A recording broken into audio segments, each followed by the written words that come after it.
긴 문자는 100원의 정보 이용료가 부과됩니다. 애플리케이션 콩, 유튜브 채널 KBS 일라디오에서는 무료로 참여하실 수 있습니다.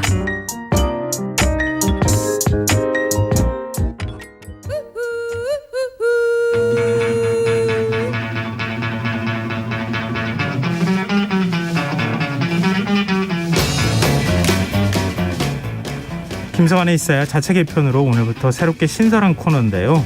정치인의 눈으로 여의도 국회의 움직임을 통찰력 있게 꿰뚫어보는 시간입니다. 여의도 인사이트, 줄여서 여의도 인싸로 코너명을 지어봤는데요. 요즘 인기가 많고 분위기를 주도하는 사람들을 인싸라고 부르죠. 인사이드의 줄임말인데요.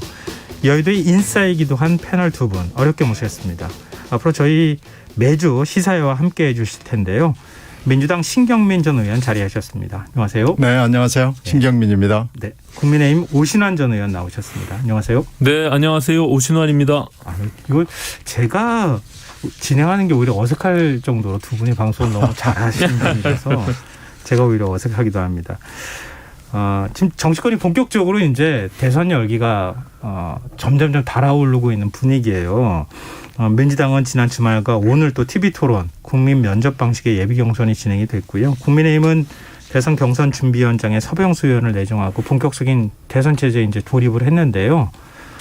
일단 오늘 진짜 인싸 같은 소식은 민주당이 아닐까 싶어요. 일단 2차 TV토론이 네. 오늘 있지 않았습니까? 지금 방송 끝나기 전에 이제 마친 것으로 알고 있는데 신현 의원께서 네. 갔다 오셨어요? 혹시? 네, 현장에 갔다 왔습니다. 오늘 JTBC하고 MBN 공동 주최인데요. 라이브 방송은 JTBC에서 했습니다. 그래서 JTBC에서 보고 지금 밥 먹고 오는 길입니다. 보시니 어떠시던가요? 1차 토론하고 뭐 대동소이했는데요.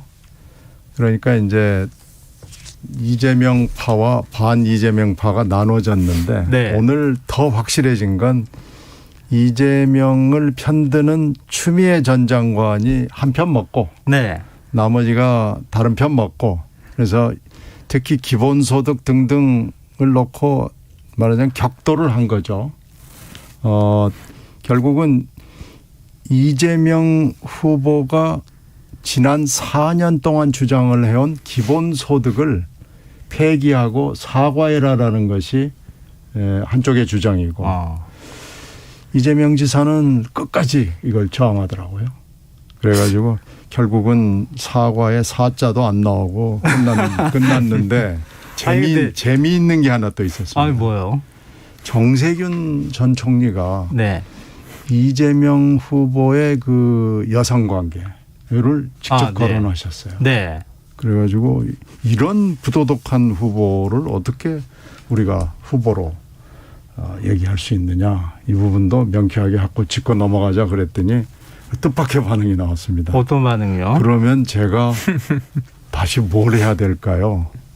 제가 한번 벗어야 될까요? 이렇게 나와가지고 야 이거 그 문제 제기를 한 정세균 전 총리도 좀 의외였고 그런 반응을 보인 이 지사도 대단하더라고요. 그래서 그게 지금 벌써 도하 언론들이 제가 금방 한 이 스토리를 가지고 기사가 상당히 많이 떴습니다. 근데 좀 궁금해하시는 청취자분들이 많으실 것 같아요. 추 전 장관은 왜 그런 태도를 보인다고 생각하세요? 그 사이에 찌라시에 여러 가지 얘기들이 사실 있었어요. 네. 그걸 여기서 옮기기는 좀 힘든데 추 장관이 왜 나왔느냐, 추 장관은 뭐 의도가 뭐냐 하는 거 가지고 여러 가지 억측들이 있었는데요. 그때 많은 억측들 중에 하나가 추 장관은 이재명을 돕기 위해서 나왔다. 이런 그 찌라시들이 굉장히 많이 있었는데 네네. 이제 뚜껑이 열린 거 아니겠어요? 그래서 네. 지난 주말에 1차 토론을 하고 2차 토론을 하는데 오늘 뭐 1차 토론에서도 좀 이거 한 편인데 한 편 먹는 건데 이런 얘기들이 있었는데 오늘 뭐 더 분명해졌습니다. 이건 확실히 한 팀이구나 하는 게 오늘 또 기본소득에 대해서 다른 사람들이 다 비난하고 비판을 하고 철회하라 사과하라 그러는데 추 장관만 편을 들었습니다. 앞으로 어떤 태도를 보일지 좀 궁금하기도 한 재미있는 대목이죠. 네. 오신환 전 의원께서는 네네. 지금 강 건너에서 보시고 계십니까? 아주 가까이서 보시고 계십니까? 보시는 그 관전평이 어떠신지 궁금해요. 공교롭게도 오늘 저희 당에서는 이제 대변인단을 뽑는 최종 결승이 같은 시간에 있었어요. 네. 그래서 저는 이제 그 토론을 보고 이 민주당의 경선 과정은 언론을 통해서 아니면 다시 보기를 통해서 좀 들여다봤는데요. 네. 이게 이제 9분의 후보가 나오다 보니까 기본적으로 물리적 시간에 이제 한계도 있고 이게 상호 토론들이 조금 치열하게 이렇게 공방이 있었으면 좋았을 것 같다라는 좀 아쉬움이 있고요. 상대적으로 이제 민주당의 지도부에서는 이 어쨌든 경선의 흥행도 굉장히 중요한 포인트가 될 것 같고 네. 또 그 속에서 국민들께 많이 알림으로 인해서 좋은 후보들을 뽑아내서 결국엔 본선에서 승리하고자 하는 그 목표가 명확할 것 같은데 생각보다는 저는 뭐 지금 이제 신경민 의원님 뭐 이게 좋은 취지로 여러 가지 막 언론에 기사화되는 부분들 말씀해 주셨는데 네. 그다지 이제 국민들의 관심은 거기에 쏠려 있는 것 같지는 않다라는 생각이 좀 있고요. 그리고 아까 말씀하신 대로 결국에는 당내에서의 이 친문 세력들이 과연 이 표 결집들을 통해서 이재명 지사를 과연 뛰어넘을 수 있을까라는 것이 가장 이제 관심거리일 것 같습니다. 그러면서 단일화 과정들이 이후에 어떻게 진행될 것인지 지금 또 정세균, 이낙연 후보와의 단일화는 과연 이루어질 수 있는 것인지 그걸 통해서 과연 이재명 지사를 이겨낼 수 있는 건지 뭐 이런 부분들이 과연 그런 예기치 못한 상황들이 벌어졌을 때는 굉장히 다이나믹하게 본선에도 좀 영향이 있을 것 같다라는 생각이 있습니다. 예. 오전 의원께서 말씀하신 거 들어보니까요. 굉장히 말씀은 부드러우신데 전반적으로는 부정적으로 평가해 주셨어요. 벨로라고 말씀하시는 것 같은데 쉽게 한마디로 얘기하자면. 근데 왜 흥행이 선거 지금 굉장히 다양한 시도를 하고 있잖아요. 블라인드 면접, 뭐 국민 압박 면접, 뭐 이렇게 글쎄요. 하는데 잡음도 좀 있었고. 뭐 잡음이 오히려 더 이제 크게 들려가지고 그것이 본질인 것처럼 돼 있는데 지금 시도 자체는 히든싱어도 하고 뭐 그렇지만 이 9명이 나와서 토론을 한다는 것은 사실은 뭐 굉장히 어렵고요. 실제로 120분, 뭐 110분 이렇게 토론을 해도 개인당 돌아가는 것은 10분입니다. 네. 그래서 이 10분 동안에 효과적으로 어떻게 메시지를 또 굉장히 어려운 주제들을 다루는데 무슨 말을 할 수 있겠느냐라는 것이 방송사 측으로서도 힘들고 후보로서도 굉장히 힘들어서요. 이런 9명, 지금 1명 줄어서 8명이지만, 이광재 후보가 지금 오늘 그렇죠. 단일화했잖아요. 8명이나 9명이나 지금 1차 컷오프로 하면 6명이 될 거예요.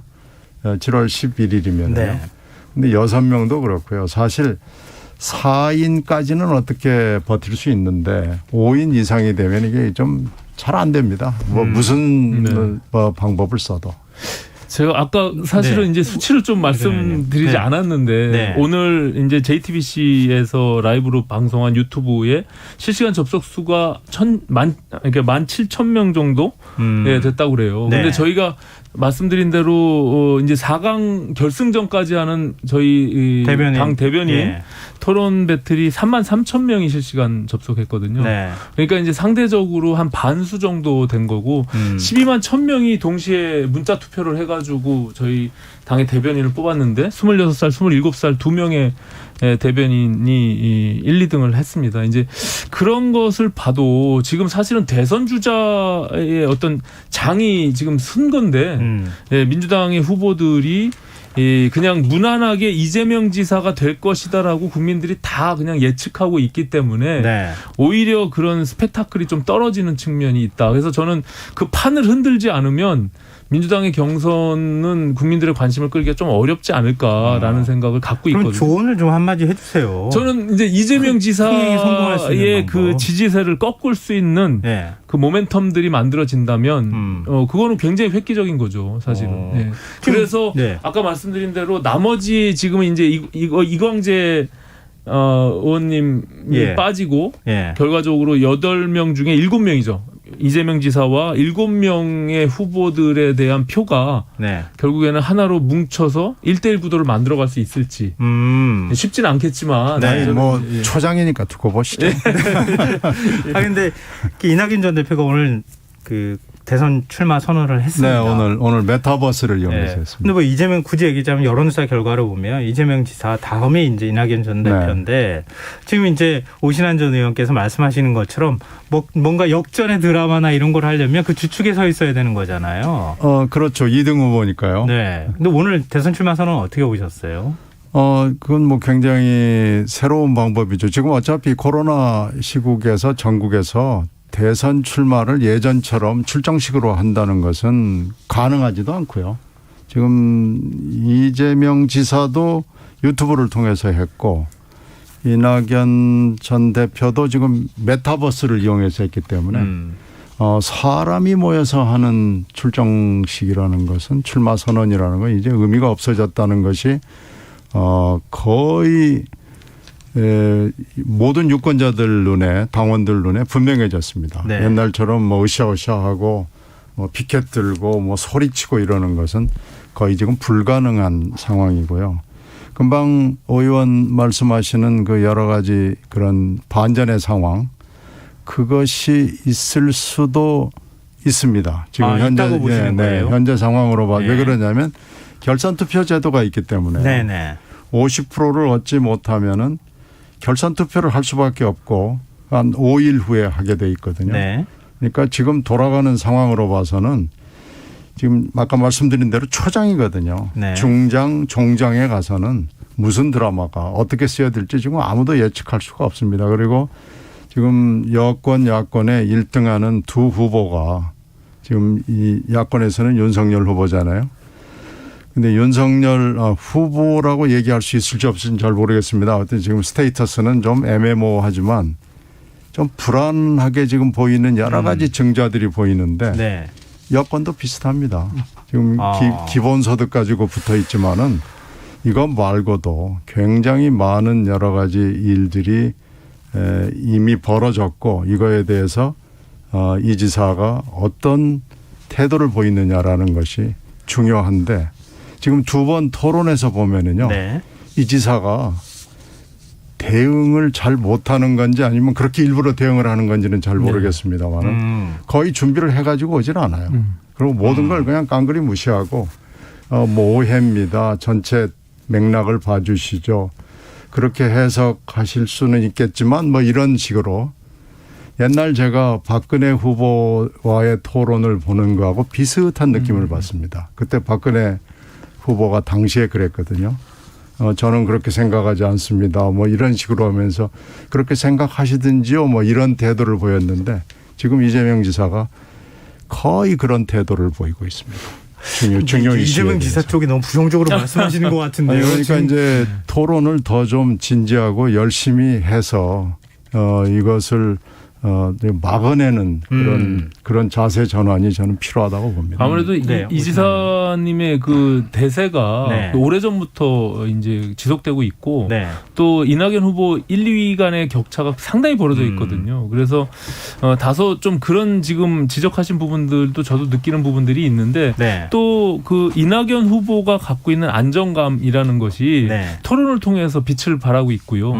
또 압박 면접을 할 때도 보면 확실히 이낙연 후보가 가지고 있는 장점을 잘 지금 구현하고 있다라고 생각이 듭니다. 다만 이 토론하는 것을 이제 국민들이 많이 봐야 되는데 네. 제가 봐서는 그만큼의 지금 파괴력을 갖고 있진 못하다. 그러니까 관심 있는 여의도의 사람들이 주로 이것을 보고 또 당내에 있는 사람들이 보다 보면 이제 거기에 매몰될 가능성이 있거든요. 이것을 네. 어떻게 전 국민적으로 그것을 확산해 나갈 것인지가 아마 이제 민주당의 지도부가 고민해야 될 부분이고 네. 제가 보는 것 좀 재밌는 것은 네. 역시나 이제 이재명 지사의 출마 선언문도 그렇고 태도들을 보면 지금 문재인 정부를 이어가겠다. 그러니까는 김대중, 노무현, 문재인 정부의 민주 4기 정부를 만들어야 되겠다라고 하면서도 지금 문재인 정부와 차별성을 극렬하게 드러내고 있는 측면이 있거든요. 네. 특히 이 정부가 갖고 있는 부동산에 대한 실정, 네. 그리고 뭐 여러 가지 이제 경제 정책, 뭐 이런 부분들에 대해서 차별화를 하려고 하는데 이낙연 후보는 아무래도 지지층이 이제 친문 지지층을 이제 끌어안기 위해서라도 네. 완벽하게 지금 문재인 정부와 이렇게 코드를 맞추는 쪽으로 저는 가고 있는 것이 보이더라고요. 그래서 이제 그런 나중에 이제 결선 투표 가는 과정에서 1대1 구도가 됐을 때 어떻게 표 결집이 나눠질지가 저는 이제 그게 관심사입니다. 예.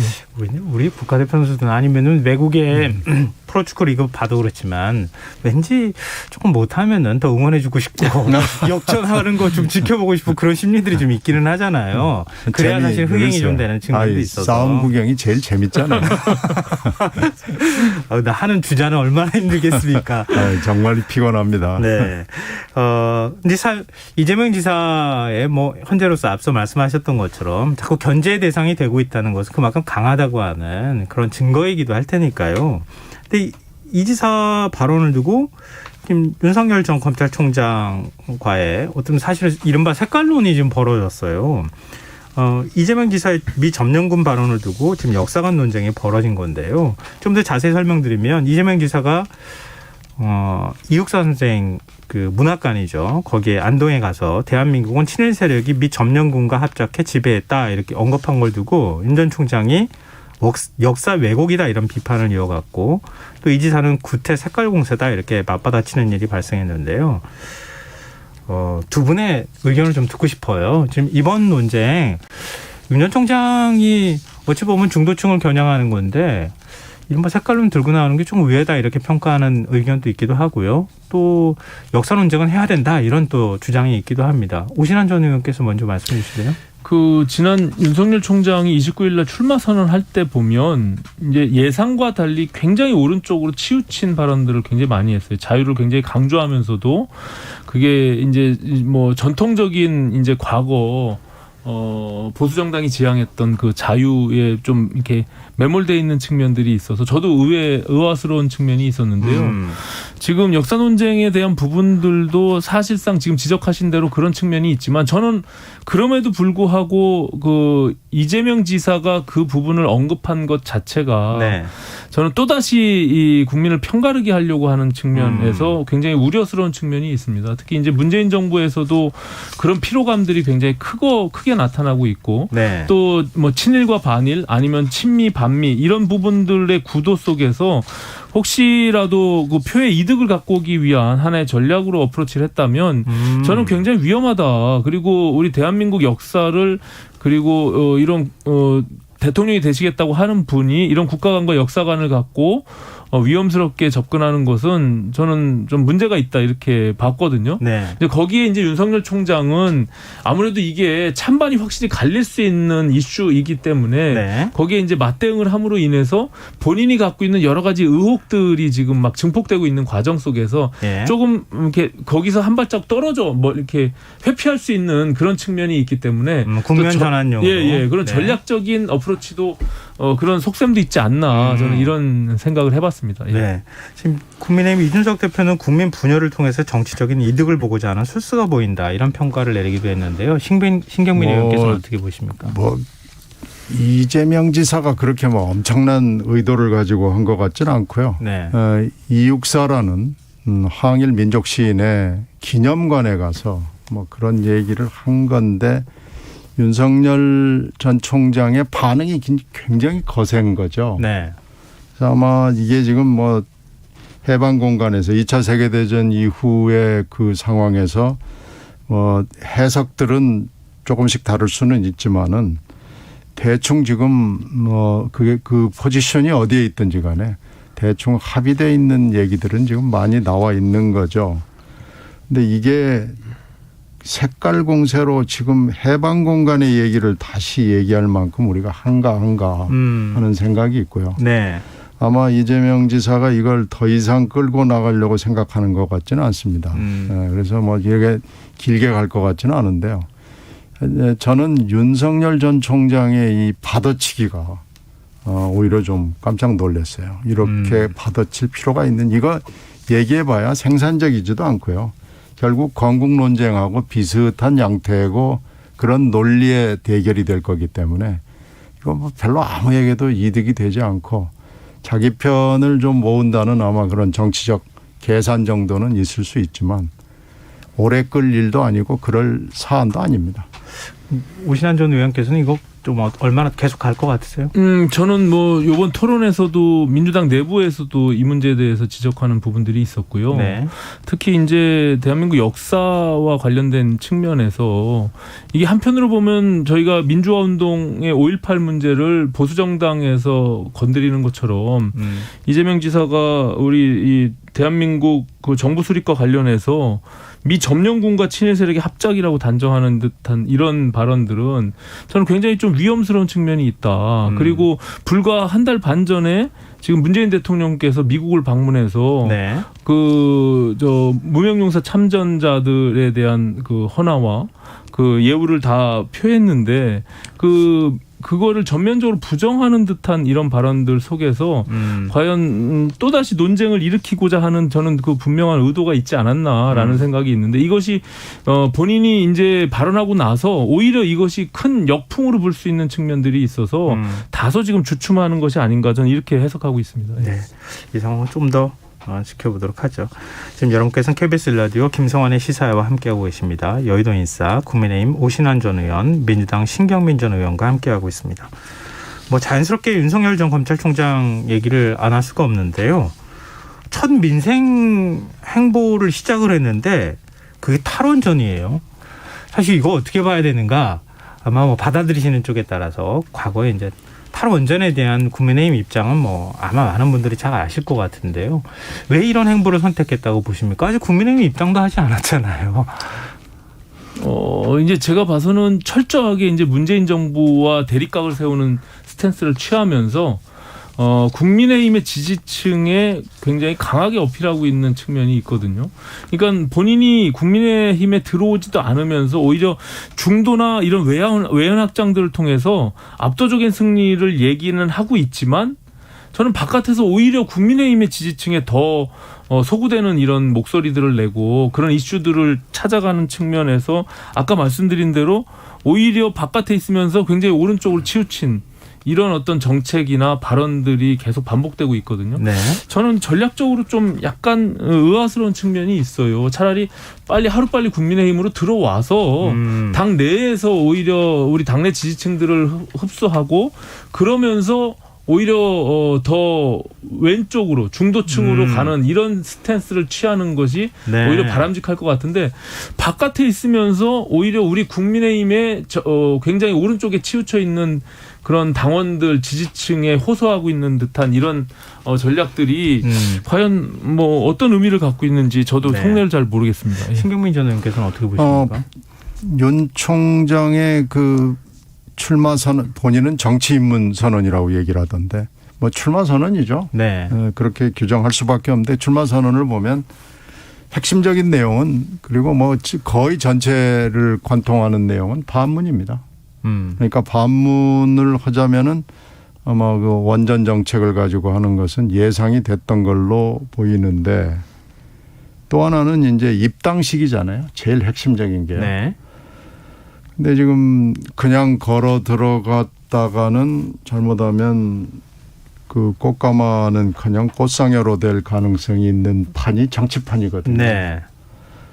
그냥 걸어 들어갔다가는 뭐 이거 큰일 나게 생겼기 때문에 지금 자꾸 말이 어긋나고 이거 가지고 이제 밀당을 뭐 굉장히 오래 한다고 생각이 되는데 네. 그런 상황에서 보면은 반문으로 철저하게 그 일정을 짤 수밖에 없는 상황일 거고요.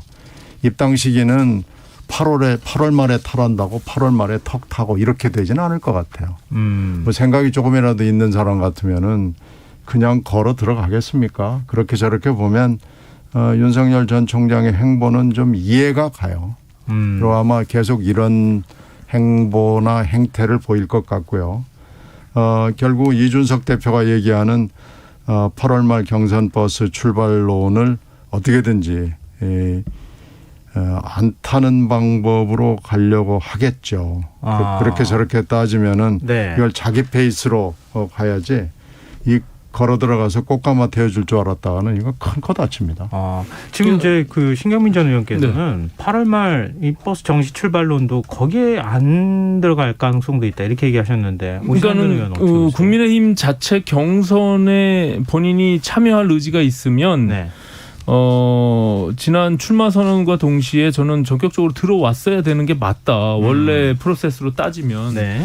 그런데 이제 지금 아까 말씀드린 대로 제3지대에 있으면서 오히려 국민의힘의 지지층에 굉장히 크게 어필하는 듯한 이런 정책이나 발언들을 하는 걸 봐서는 저는 그 스탠스가 과연 어디서부터 나왔느냐라는 거를 곰곰이 생각해 보면 저는 전격적으로 들어올 가능성도 있다. 전격적으로. 그냥 아무도 예측할 수 없는 상황에서 특히 이 본인과 가족들 간의 어떤 이런 의혹들이 이게 본인이 감당할 수 없을 정도로 커지게 되면, 그렇다고 해서 출마를 갑자기 뭐 드랍하거나 과거에 누구처럼 할 수는 없잖아요. 그런 상황에서는 당의 시스템 안으로 빨리 들어와서 그걸 좀 보호를 받아야 되겠다라는 생각 속에서 그냥 전격적으로 입당할 가능성도 분명히 있다. 저는 이렇게 봅니다. 그러면 좀 짧게 좀 여쭤볼게요.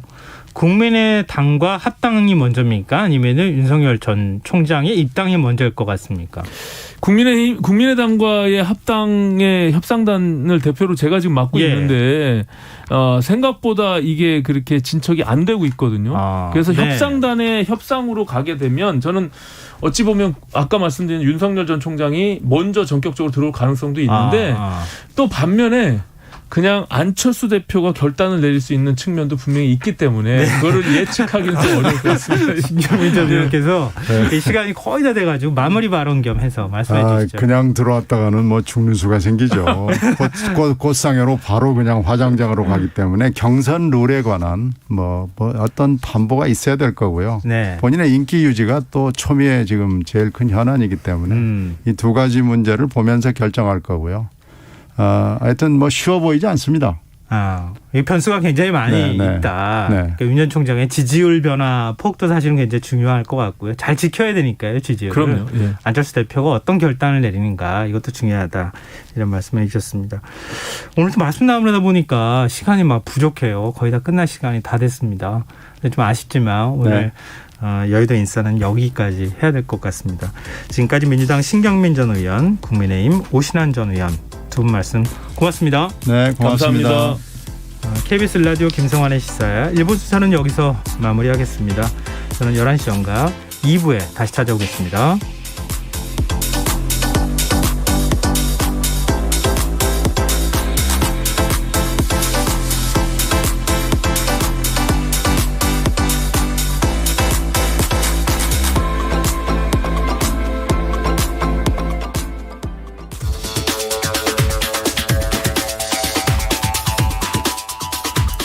지금부터 집중호우 관련된 재난방송을 1TV와 동시에 들으시겠습니다. 올해 장마가 초반부터 강력한 폭우를 몰고 오고 있습니다. 장마 전선이 북상하면서 밤사이 남부지방에